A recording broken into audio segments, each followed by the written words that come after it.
sa mga tumulong sa aking kapatid. Simulat sa bulanggang sa nawalan siya ng hininga. Thank you.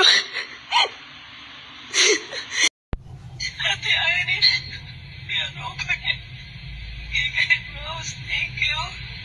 Kuya Tony, Ate Cecil, Aris, Ate Telma, Ate Nepa, sa lahat po nagmamahal sa aming kapatid, sa aming kapatid po, maraming salamat. Kuya June, thank you. Leia, thank you. Alam ko naalagaan mo si Mercy, thank you din. Sa lahat po, kung hindi ko pa mababanggit, thank you so much. Sa mga tumulong po sa ating mga ambassador, tapos sa ban, thank you. Talagang, dapat matagal pa talaga si Mercy, pero pinilit mo talaga nilang maiuwi si Mercy. Kasi gusto na talaga umuwi dito. And of course, Father, alam ko, talagang 7 months kami nagdadasal sa kanya. Thank you po, Father. Malungkot. Sa aking grupo, Ate Jo, Kuya Lito, Stella, Ate V, Ate Weng, Kuya Ray. Papasalamat din kami dahil nandito din kayo sa amin. Hindi niyo kami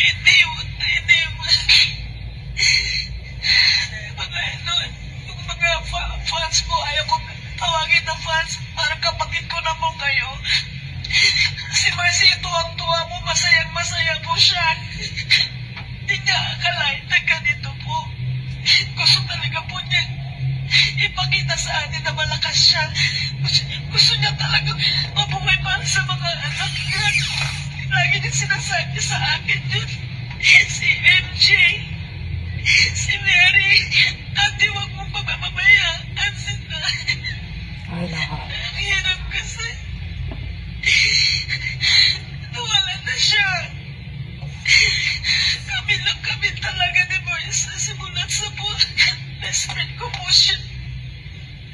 Hirap po ako kasi sa hirap at ginawa, andyan siya. Nandito si Ken. Hirap po, hirap tayo kami po. Kailangan na po namin sa ibigay kay Lord.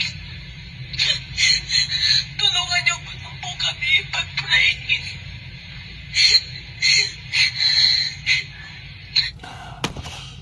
Tapos guys, sakit sa dibdib. So hindi natin talaga maano si Juliet dahil nga 'di ba narinig yung sila lang talaga mula sa Paul ay mag-best friend pa sila, magkapatid, mag-best friend. Madalang na kasi sa mga ganyang panahon na kapatid mo, best friend mo eh. Kaya sobrang sakit para sa kanya yung ganun. Wala na akong masabi, parang ramdam na ramdam ko. Kasi lang bakit talaga nagkaroon ako ng sympathy talaga kay Juliet ng bonggang-bongga dahil nakikita talaga at nararamdaman talaga natin kung paano niya talaga minahal ang pamilya niya at ang mga kapatid niya. Kaya nahirapan talaga siya din magsalita sa sobrang hagulgul na talaga yung naramdaman niya. Hopefully na lang, no? Hopefully. May nga sabi ko, hopefully. And pray ko na lang din na sana yun nga, ma-overcome na ni Juliet. Lahat-lahat. Di naman kasi ganun kadali, di ba? Ang mawala ng mahal sa buhay. Ang tagal makambuan po. Hopefully, and hope and pray na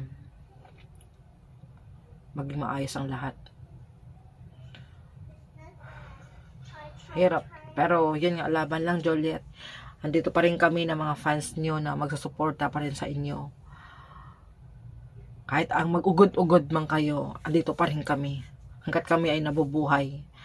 Kasi pag ang taong mahal kayo talaga ay hindi yan basta-basta mang iiwan din sa inyo. Kahit magkulang man kayo, andito pa rin kami. Kaya laban lang dahil syempre ikaw yung pinaka-head vocalist talaga din. So, magpakatatag ka, lalo ka magpakatibay pa lalo. Yun lang, guys. Maraming salamat and maraming salamat sa lahat ng support dito sa channel ko, guys, ha. At sana, yun lang, patuloy tayong magsubaybay pa rin sa ages. Maraming salamat. Bye.